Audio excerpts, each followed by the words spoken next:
కూర్చున్న కొమ్మని ఎలా నరుక్కోవాలో కాంగ్రెస్కి బాగా తెలుసు. స్వయంగా పార్టీ లీడర్ని ఎలా కంపు చేసుకోవాలో ఆ పార్టీ హైకమాండ్కి తెలిసినంతగా ఎవ్వడికి తెలియదు. మొత్తం మీద అధికారం ఉన్నది 3 రాష్ట్రాలు. ఆ 3 రాష్ట్రాలను ఎలా వీలైతే అలా చెడగొట్టుకోవడానికి కాంగ్రెస్ హైకమాండే ప్రయత్నిస్తుందా? తెలంగాణలో 7.5 నుంచి 6 మంత్రి పదవులు భర్తీ చేయలేదు. ప్రమాణ స్వీకారం చేసిన 3 మంత్రులకు 2 రోజులు దాటినా కూడా శాఖలు ఇవ్వలేదు. ఇది తెలంగాణలో కాంగ్రెస్ పరిస్థితి. అదేంటంటే హైకమాండ్ డిసైడ్ చేయాలంటారు.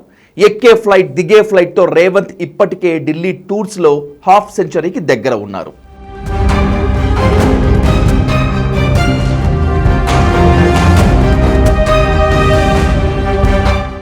తెలంగాణలో కాంగ్రెస్ సర్కార్ ఏర్పడి ఇప్పటికీ 7.5 అయింది. ఇప్పటికీ 6 మంత్రిత్వ శాఖలు భర్తీ చేసుకోలేకపోయిందా పార్టీ? రకరకాల సమీకరణాలతో హైకమాండ్ ఇన్నాళ్లు నాంచుతూ వచ్చింది.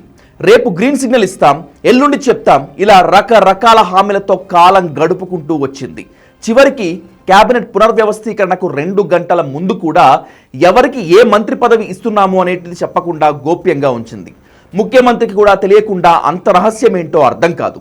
కాంగ్రెస్ పార్టీ ఎలా ఉంటుందో మరోసారి జనానికి అర్థమవుతోంది.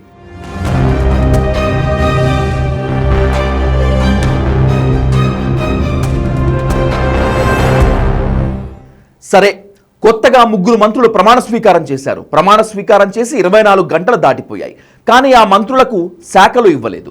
3 మంత్రులకు శాఖల కేటాయింపు కూడా అధిష్టానమే నిర్ణయించాలి. ఢిల్లీ రా అంటూ రేవంత్కి మళ్ళీ పిలుపు వచ్చింది. అంటే మంత్రులకు కనీసం శాఖలు కూడా కేటాయించే స్వేచ్ఛ సీఎంకు లేదన్నమాట. 3 మంత్రుల శాఖలు రాయించుకు రావడానికి పరిగెత్తుకుంటూ ఢిల్లీ వెళ్లాల్సి వచ్చింది రేవంత్కి. ఇది పార్టీకి నాయకత్వానికి గందరగోళంలోకి నెట్టేసే పరిస్థితి. చిన్న చిన్న విషయాల్లో కూడా హైకమాండ్ జోక్యం చేసుకుంటే ఎలా అనేది పార్టీలోనే ఓపెన్ టాక్. విస్తరణ అంటూ ఊరించి 5-6 పదవులను కూడా ఒకేసారి భర్తీ చేసుకునే వెసులుబాటు లేకుండా పోయింది. అధిష్టానమే పేర్లు ఖరారు చేయాల్సి ఉన్నా దానికి కూడా ఎందుకంత తాత్సారం అనే చర్చలకు దారితీస్తోంది హైకమాండ్ అరాచక వైఖరి.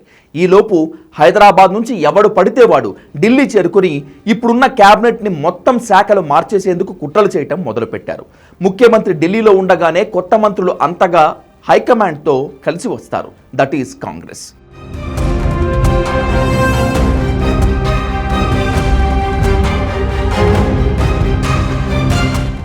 ఇదొక్కటే కాదు, పీసీసీ చీఫ్ నియామకం చేసి 9 నెలలు గడిచింది. పూర్తిస్థాయి కమిటీ కూడా వేసుకోలేకపోయింది కాంగ్రెస్. అధిష్టానం పీఠముడులు వేయటం మానేస్తే ఇక్కడి పరిస్థితులకు అనుగుణంగా అడుగులు వేయటం స్థానిక నేతలకు వీలవుతుంది. కానీ కాంగ్రెస్ అధిష్టానం పగ్గాలు వదిలిపెడితే కదా కమిటీ వేసుకోవటానికి అధిష్టానం ఆమోదం అవసరమే. కానీ అందుకు 9 నెలలు తీసుకోవాలా? పీసీసీ వర్కింగ్ ప్రెసిడెంట్ల నియామకంలో పోటీ ఎక్కువైందని వాయిదాలు వేసుకుంటూ పోతే పరిష్కారం అవుతుందనే భ్రమలో పరిస్థితిని మరింత జటిలం చేసుకుంటోంది కాంగ్రెస్. పీసీసీ కమిటీలో వర్కింగ్ ప్రెసిడెంట్ల పదవుల భర్తీకి సీఎంని ఢిల్లీ వరకు పిలవాలా? 3 మంత్రులకు శాఖలు అప్పగించడానికి హస్తిన వరకు పిలిచి మాట్లాడటం అంటే ఇంతకన్నా దారుణం ఇంకొకటి ఉంటుందా? రాష్ట్ర ముఖ్యమంత్రి పోస్ట్ మ్యాన్ లాగా తిరగాల్సిన పరిస్థితి సృష్టించింది కాంగ్రెస్ హైకమాండ్.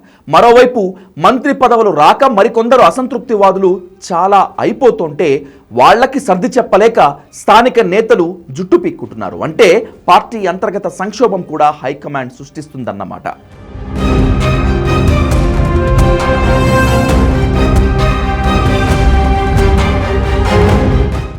ఇంతగా అధిష్టానం కసరత్తు చేసినా సీరియస్గా ఉందా అంటే ఇటీవల పీసీసీ అనుబంధ కమిటీలు వేశారు. దీంట్లో కమిషన్లో ఉన్నటువంటి నాయకులకు పదవులు ఇచ్చారు. కమిషన్ పోస్టుల్లో ఉన్న వారికి పదవులు ఇచ్చారంటే అధిష్టానం ఎంత సీరియస్గా తీసుకుంటుంది అనేది అర్థం చేసుకోవచ్చు. ప్రభుత్వం ఏర్పడిన తర్వాత 36 మంది కార్పొరేషన్ చైర్మన్లను నియమించింది. ఇప్పటి వరకు మిగిలిన పదవుల భర్తీ చేయలేదు. త్వరలో 30 కార్పొరేషన్ చైర్మన్ పదవులు భర్తీ కాబోతున్నాయి. వీటిపై కూడా అధిష్టానం పిలిచి మాట్లాడే అలవాటు ఎక్కువైంది అనేది పార్టీ నేతల్లోనే బాగా టాక్ నడుస్తోంది.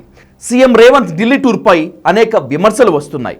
ఇలా చిన్న చిన్న విషయాలకు కూడా పిలుపు రావడం వల్లే చాలా రోజులుగా పీసీసీ కమిటీ మీద కసరత్తు జరుగుతోంది. కార్పొరేషన్ చైర్మన్ల పదవుల భర్తీ మీద కూడా జరుగుతోంది. వీటికి కూడా తెలంగాణ పెద్దలను హస్తినకు పిలవటమే కొంత ఇరిటేషన్ పాలిటిక్స్గా మారే ప్రమాదం లేకపోలేదు.